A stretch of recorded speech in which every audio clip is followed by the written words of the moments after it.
What's up, ladies and gentlemen? Jace, I think you are the most popular member in the Wins channel in Artisan Lab. It seems like every other day you're in there like, oh, just had a 20K day, boys. So I'm fucking stoked to have you on, bro. For everybody listening or watching, do you mind just giving some context on who you are and how you kind of ended up in the info product space? Yeah, my name is Jace, Jace England. I kind of finessed my way up into the info product space. I was in the agency world for a little bit, doing marketing for about 2.5 years. My first business completely failed. Good sign from God on that, man, because I was never meant to do that business. Don't have to really tell that story, but I had to give a bunch of clients refunds. We were looking good on the revenue side. I had to give a bunch of clients refunds, and glad I got out of that business. And then later on, I had to transition businesses into the info product side about a year ago. Got my first client, had to grind to get that client, and then it's all history from there because I basically used that to close a bunch more clients, and then we got to those 20K days and stuff like that. And yeah, bro, I had to grind my way up here. It's pretty hard space, but you have to do it. Totally, bro. I know you've been through the trenches and you really bet on yourself along your journey. And Yeah. it's really been the last few months, right, where you've really kind of taken off and gotten a good grasp of everything and built a really solid team. Yeah. Dude, yes. Like I'm with my team right now. In like a couple of months, I was still kind of in the trenches, you know what I mean? Consistently, but it taught me a Yeah. lot, bro. Yeah. Okay, so I'm looking at the date you joined Artisan Lab. It was August 16th. What was life like then? And what were you doing on the agency side? How is that looking compared to now? Yeah, so I had just that one client, and then we had a few prospective deals. So I always talked about prospective deals like they were gonna close because I believe in that stuff. But had like two good clients, and we were doing about like 13K a month. We had a good month there, but as you know, stuff falls down because you don't have the right systems in place. So I joined, and yeah, man, I was not where I was supposed to be. You know what I mean? That's why I Uh, joined. I actually had to split pay, bro. I'm sorry. I remember. And I remember it was just like a lot was going on for you. And then you got in there and then was it just having more clarity to like be able to go all in on doing outreach or what's been the kind of main key once you got in there and felt like you kind of had a good foundation to start scaling? I mean, dude, I just believe in proof of concept. And for some reason, I knew when you were like, when I saw you, doing those numbers, seeing you on Twitter, all of those numbers that you were doing, for some reason, bro, I had so much magnetism to just go and complete the purchase. So that's why told the guys in the DMs, just send me the link and I'll join right now. I believe in a lot of proof of concept, and I also joined part of the connections just to get like honestly like closer to you, bro, see what you were doing and whatnot. You brought some cool people in there, so and it obviously worked. You know what I mean? That's why I try to give as much value as possible. It's even good just to connect with some people in the info space because I'm kind of going on a tangent, but even like me, I get people reaching out to me all the time now to try and do these like little projects with me because they see me on like, Ben's story or whatever, like on that little interview that I did, or like me posting up these clients and whatnot. So that helped with that as well. And also just with the confidence and whatnot too. Like I love to compete with people, bro. I get really jealous when people are doing better than me and shit, you know what I mean? So that's what that is. Yeah, I feel you, bro. So August, you had two clients. How many clients are you working with right now? Dude, we're working with, is it like eight now? Eight clients now. Yeah. And we just like closed another one. I have so many freaking deals in the pipeline. We're actually doing like a done with you offer too, which I mean, as you know, like bro, when you run done with you offers, you have to be pretty good at info, like and have some proof of concept. So yeah, bro, like eight good clients now. And I posted on my story, like if I would have known the types of deals that I'm doing like right now, I wouldn't have believed it. And for some reason, Yeah. bro, if people looked at my Instagram and they saw some of the deals I'm doing now, they probably wouldn't believe it either. So it's crazy. Yeah, that's awesome. So how have you gone about outreach and then structuring whether it's a done for you or done with you client? So I was actually talking to I this is the only type of sauce I don't want to fill out, but I feel like I found like this last month the outreach like Bible, bro. And I was actually talking to like, some of your artisan member labs about this, and it's literally just using every single mutual you have and presenting yourself as like a connection even though you're not a connection. So the way I've been doing it recently is I've been seeing who my actually clients are following, and they could be an ICP of mine. I'd be like, hey man, I think this call would make sense because you're actually, you know what I mean? You're actually follow my partner. So this would make sense because I can do the same thing for you. I have a whole, bro, it's been working like crazy.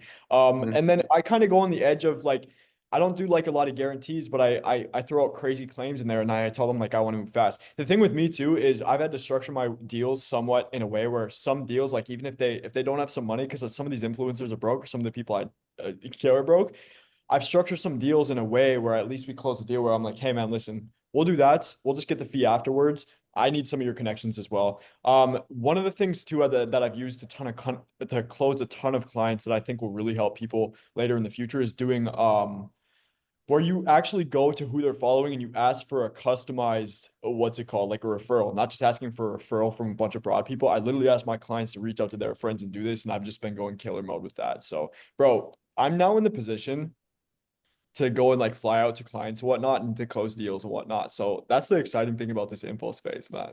I love it, man. That's awesome. How are you structuring the deals? If you don't mind me asking and getting kind of too in the weeds there, but on Yeah. the done for you side, how do you structure that? And then on the done with you side, how are you structuring that? Yeah, done for you is like 30 to 35%, setters and closers 15%, me usually 15 to 20%. And then I'm gonna start doing like 10K setup fees, and then on the done with you side, we'll just take like a 7.5 to 10K startup fee. And then if they're good enough, you can take rev share if they're good enough. You know what I mean? Yep. But Fire. obviously you can do more fulfillment on that, so it just scales. Yeah. So do you think the main thing for you as far as acquisition has just been kind of getting that structure down that seems to be working when you reach out and then just more volume? Yeah, bro. And just like having a replicable system. I did actually learn that from you, like from different clients, having a system that works for every single client, because now I made all of my SOPs where they're all checklisted, bro. And seeing how everyone does it, because consistency is like just so hard, bro. You can have like a slow month and you have a good month and then you have a slow month. And then with the outreach, bro, it's just like more confidence and whatnot too. And actually reaching out to really big guys and doing those crazy steps. That really, really helped. Yep. Yeah. Totally. Yeah. Um, on the agency side, roughly how much are you making per month right now? So last month with all of my clients collectively, I was counting it up. We're at the edge of 50K cash collected at that month. And then dude, I think by Q2, just doing the math on what we're climbing now, we will hit probably over 120 if we keep closing these clients and we do big on this rev share. Because dude, one of that for anybody in the info space, like one of those were from one client. Like that 20K day was from one client, you know what I mean?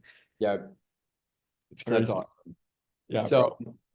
as far as scaling for you, is it just a matter of getting more clients, or do you want to scale more with your current clients? Like, what does it look like for you to be at 120K a month come Q2? What are those Well, levers? right now, I've been obsessed with getting myself out of the process. So I'm with my boy Daniel right here. He's my sales manager now. He's going to manage all of the sales teams, and I actually just got a copywriter, so I don't have to go and do the emails and the polls for the launches and whatnot, which is a huge part. So I can just manage.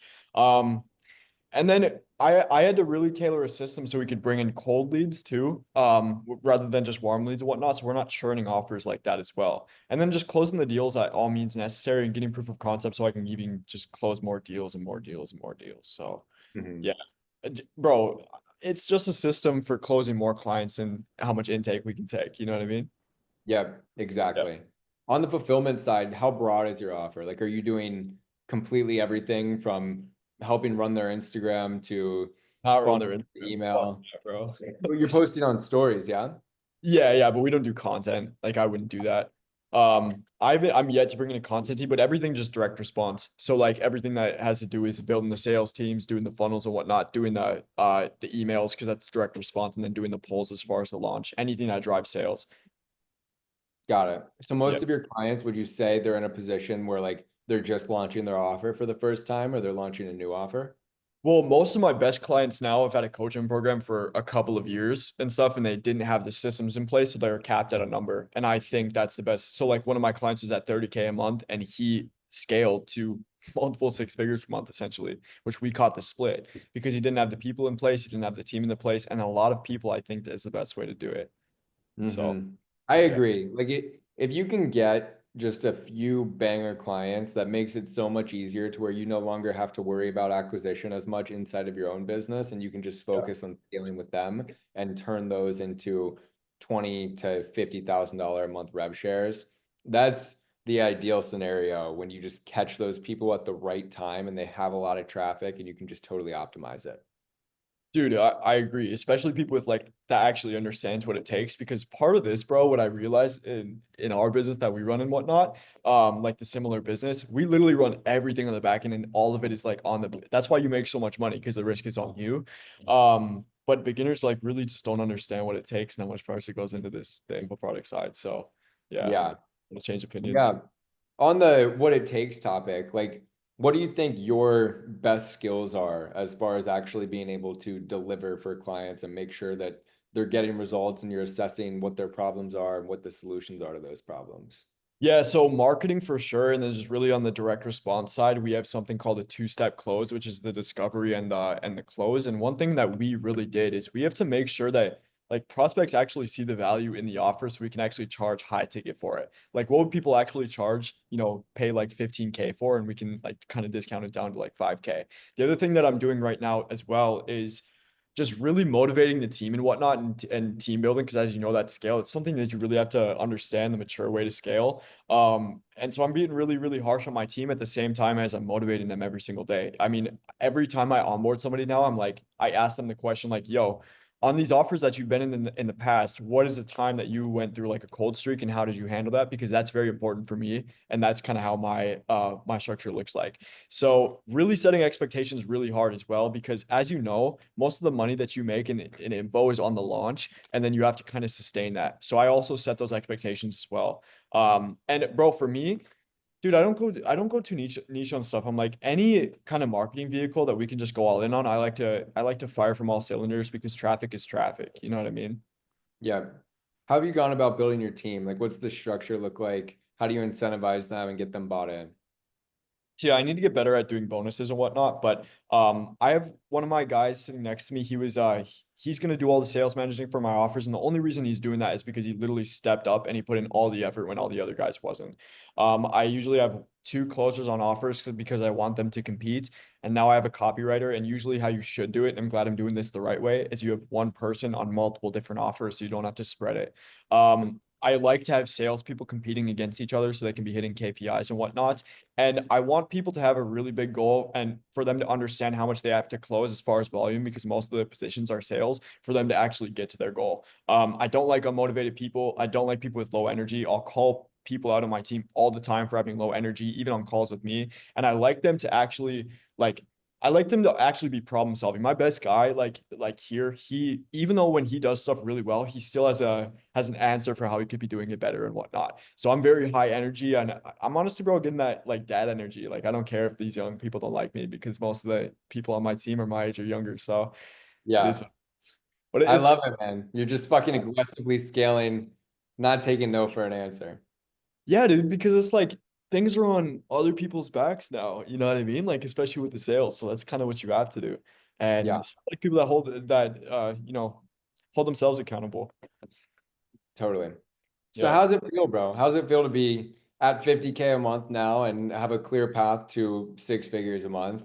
What what's it like going from where you were just 6 months ago to where you are now?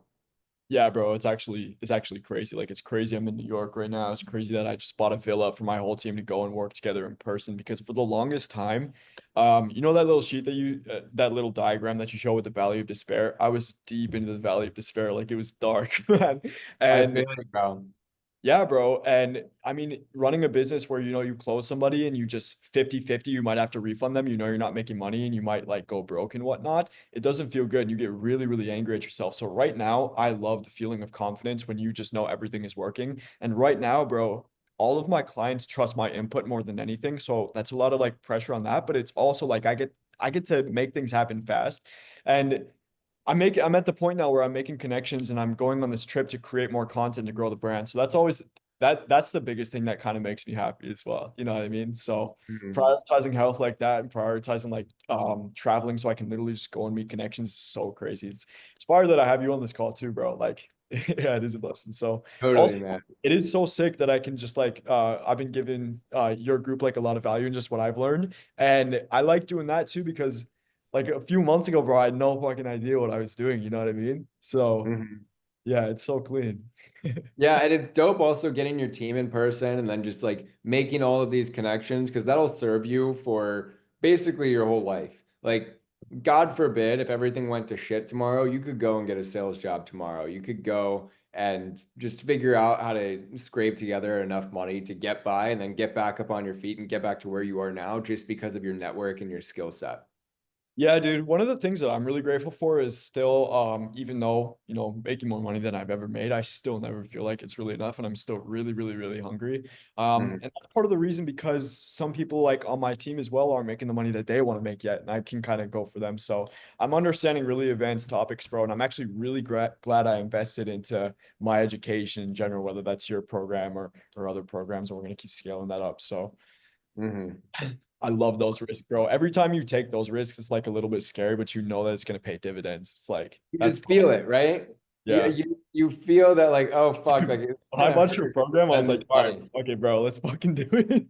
Yeah, like fuck it, we ball, brother. Let's get it. Um, Okay, so we don't have to go too much into the details of your previous business, but I am curious, like having a bit of a background running a different type of agency and then getting into info, how did that kind of help you? Because I feel like you already had a leg up because you understood how to run a business and you understood how to sell things online. And once you get that, I think taking that skill set and applying it to the info product niche is the best thing you can do right now because there's just so much money in the creator economy. Yeah. So what was that transition like for you?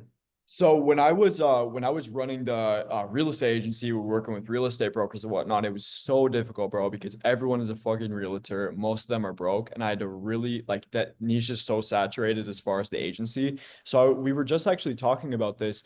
I used to pitch with a keynote, and I got really, really good with that because it was a one call close on a Zoom meeting like this, like 30 to 45 minutes. I had to rely on that keynote to show the blue ocean offer. And we started closing 6K deals from people that didn't even know me because they liked my offer. And I realized that a lot of people in these info led businesses and whatnot, where it's traffic, they just lead on like the creator's audience. And then you get to a point where you're bringing in paid ads and cold leads and whatnot. And they don't actually see the value in the offer and how it's different. So direct response for sure, because we did so much outbound sales because nobody cared about me. Nobody knew who I was. And they honestly hated me because realtors hated getting those messages and whatnot.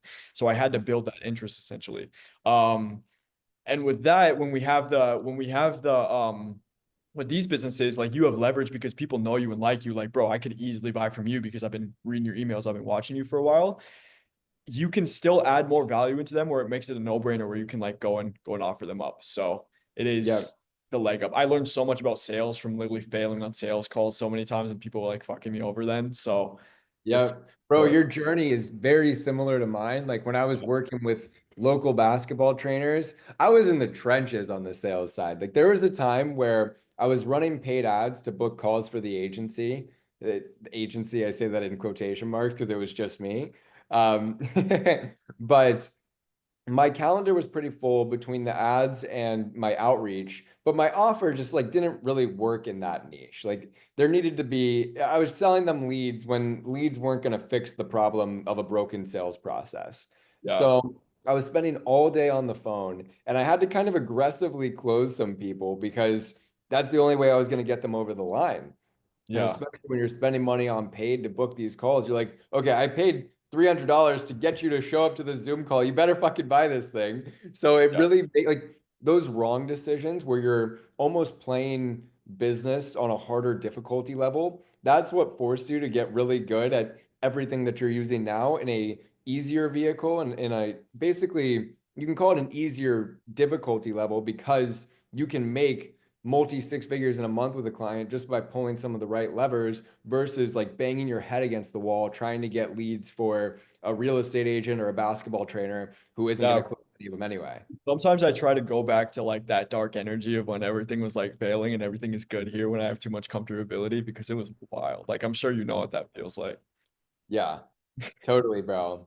Like now sometimes it gets a little too good and I have to remind myself like, okay, we're going to keep fucking pushing here and Like, dude, continue. I can't believe like what my life was like back then. That sucked, bro. Mhm. Sometimes I think that.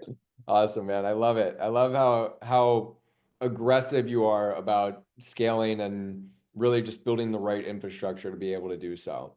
So, what does 2025 look for you? What are your goals? Where are you trying to get to? How do you think you're going to do it?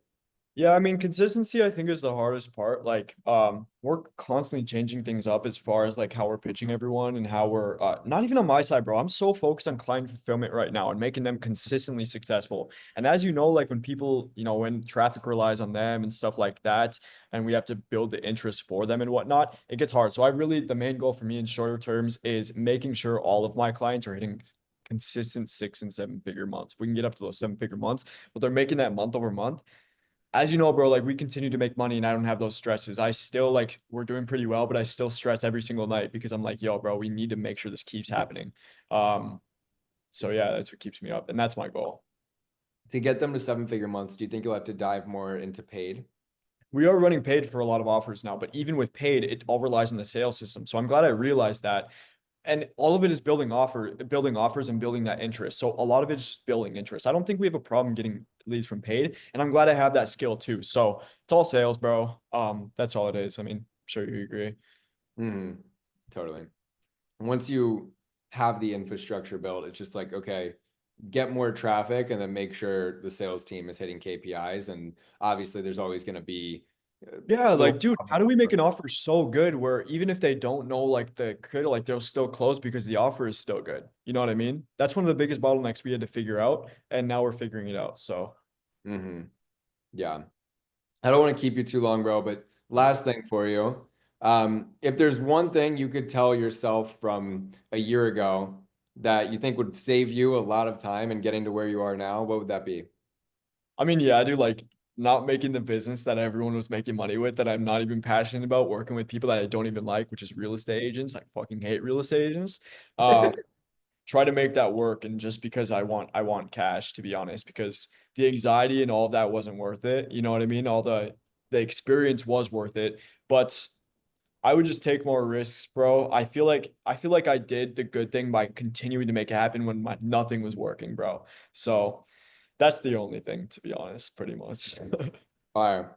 Where Yeah. can everybody find you online if they want to connect with you and eventually become a member of your team or sales team or just see if they can pick your brain a bit? Yeah, bro. Instagram, JaceEngland.ig, just change it to that. And then YouTube, you're gonna see a New York vlog coming up soon. Vlogs are printing. YouTube is going crazy. You're gonna see a Tulum vlog pretty soon here too. I'm not really big on Twitter, but Instagram and YouTube be crazy. Awesome, dog. Thank you so much, brother. Yeah, bro. Appreciate it.